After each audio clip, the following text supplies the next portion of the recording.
माँ की ममता, एक भावुक कहानी। एक छोटे से शहर में राज नाम का एक लड़का रहता था।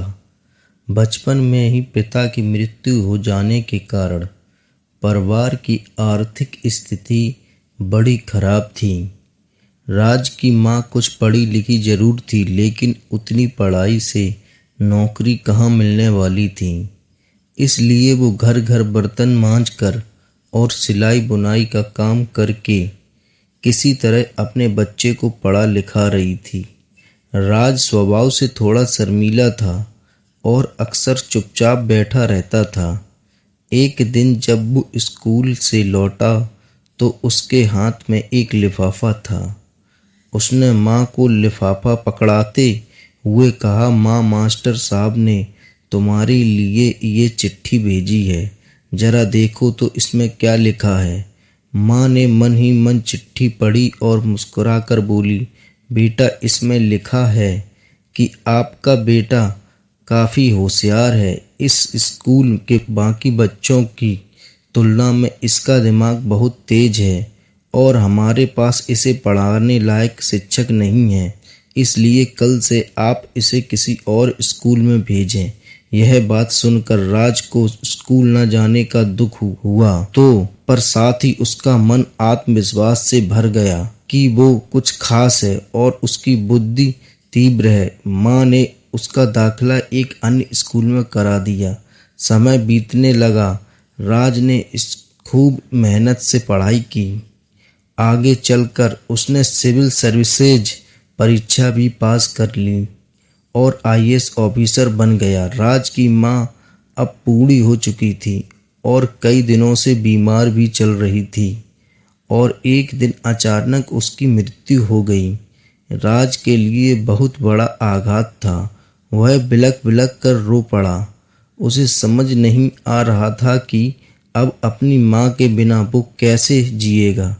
रोते रोते ही उसने माँ की पुरानी अलमारी खोली और हाथ में उनकी माला, चश्मा और अन्य वस्तुएं लेकर चूमने लगा। उस अलमारी में राज के पुराने खिलौने और बचपन के कपड़े तक संभाल कर रखे हुए थे। राज एक एक कर सारी चीजें निकालने लगा और तभी उसकी नज़र एक पुरानी चिट्ठी पर पड़ी। दरअसल ये वही चिट्ठी थी जो मास्टर साहब ने उसे 18 साल पहले दी थी। नम आंखों से राज उसे पढ़ने लगा। आदरणीय अभिभावक, आपको बताते हुए हमें अफसोस हो रहा है कि आपका बेटा राज पढ़ाई में बेहद कमज़ोर है और खेल कूद में भी भाग नहीं लेता। जान पड़ता है कि उम्र के हिसाब से राज की बुद्धि विकसित नहीं हो पाई है, अतः हम इसे अपने विद्यालय में पढ़ाने में असमर्थ हैं। आपसे निवेदन है कि राज का दाखिला किसी मंद बुद्धि विद्यालय में कराएं अथवा खुद घर पर रख कर इसे पढ़ाएं। सादर, प्रिंसिपल। राज चिट्ठी पढ़कर और भावुक हो गया। राज जानता था कि भले ही अब उसकी माँ इस दुनिया में नहीं रही, पर वो जहाँ भी रहे उसकी ममता, उनका आशीर्वाद सदा उस पर बना रहेगा। भगवान सभी जगह नहीं हो सकते, इसलिए उसने माँ बनाई। माँ से बढ़कर त्याग और तपस्या की मूरत भला और कौन हो सकता है। हम पढ़ लिख लें, बड़े होकर कुछ बन जाएं, इसके लिए वो चुपचाप न जाने कितनी कुर्बानियाँ देती है। अपनी ज़रूरतें मार कर हमारे शौक़ पूरा कराती है। यहाँ तक कि संतान बुरा व्यवहार करे तो भी माँ उसका भला ही सोचती है। सचमुच माँ जैसा कोई नहीं हो सकता।